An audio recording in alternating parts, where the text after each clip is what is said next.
भारत की पारंपरिक जमीन में कई ऐसे राज दफन हैं जो कई वर्षों या कहें सदियों बाद आज भी उसी तरह ताजा और अनसुलझे हैं जितने पहले कभी हुआ करते थे। ये रहस्य कुछ ऐसे हैं जिन्हें जितना सुलझाने की कोशिश होती है ये उतना ही उलझ जाते हैं। ऐसे ही एक राज राजस्थान के जैसलमेर जिले के कुलधरा गाँव में भी दफन है। यह गाँव पिछले 170 सालों से वीरान पड़ा है। एक ऐसा गाँव जो रात ही रात में वीरान हो गया है और सदियों से लोग आज तक नहीं समझ पाए कि आखिर इस गाँव के वीरान होने का राज क्या था। कुलधरा गाँव के वीरान होने को लेकर एक अजीबोगरीब रहस्य है। दरअसल कुलधरा की कहानी शुरू हुई थी आज से करीब 200 साल पहले, जब कुलधरा खंडर नहीं था बल्कि आसपास के 84 गांव पालीबाल ब्राह्मणों से आबाद हुआ करते थे। लेकिन फिर जैसे कुलधरा को किसी की बुरी नजर लग गई। वो शख्स था रियासत का दीवान सालम सिंह, अय्याज दीवान सालम सिंह, जिसकी गंदी नजर गाँव की एक खूबसूरत लड़की पर पड़ गई थी। दीवान उस लड़की के पीछे इस कदर पागल था कि बस किसी तरह से उसे पा लेना चाहता था। उसने इसके लिए ब्राह्मणों पर दबाव बनाना शुरू कर दिया। हद तो तब हो गई कि जब सत्ता के मद में चूर उस दीवान ने लड़की के घर संदेश भिजवाया, यदि अगले पूर्णमासी तक उसे लड़की नहीं मिली तो वो गांव पर हमला करके लड़की को उठा ले जाएगा। दीवान और गांव वालों की ये लड़ाई अब एक कुंवारी लड़की के सम्मान की भी थी। गांव की चौपाल पर पालीबाल ब्राह्मणों की बैठक हुई और 5000 से ज्यादा परिवारों ने अपने सम्मान के लिए रियासत छोड़ने का फैसला ले लिया। कहा जाता है कि निर्णय लेने के लिए सभी 84 गाँव वाले एक मंदिर पर इकट्ठा हो गए और पंचायतों ने फैसला किया कि कुछ भी हो जाए अपनी लड़की उस दीवान को नहीं देंगे। अगली शाम कुलधरा कुछ यूं वीरान हुआ कि आज परिंदे भी उस गांव की सरहदों में दाखिल नहीं होते। कहते हैं कि गांव छोड़ते वक्त उन ब्राह्मणों ने इस जगह को श्राप दिया था।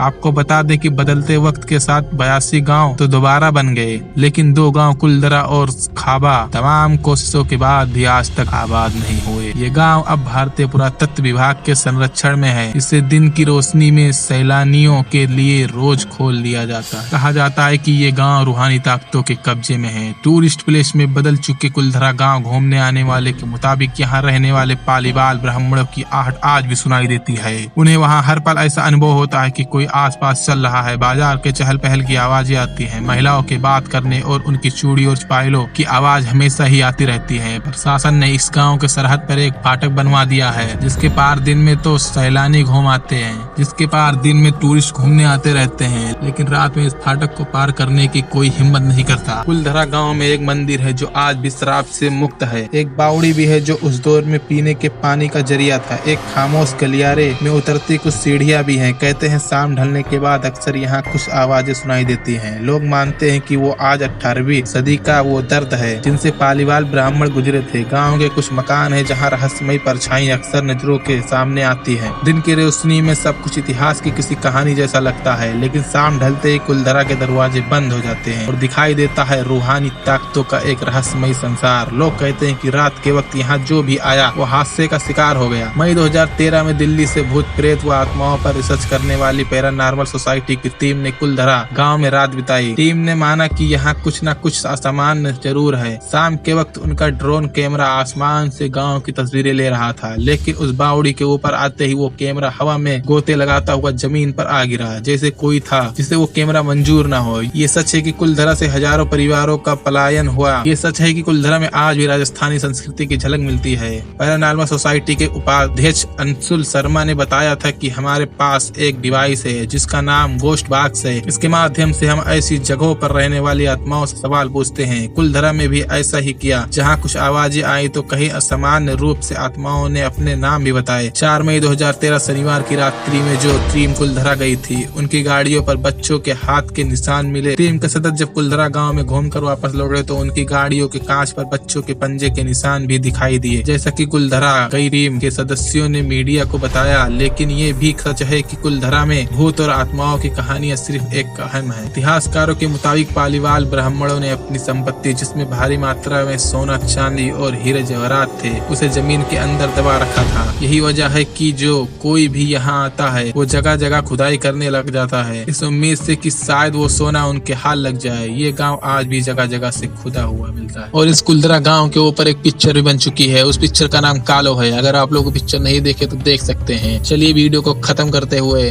अगर आप लोग इस वीडियो में नए हैं तो वीडियो को लाइक करके चैनल को सब्सक्राइब कर लें ऐसे और रहस्यमयी वीडियो देखने के लिए।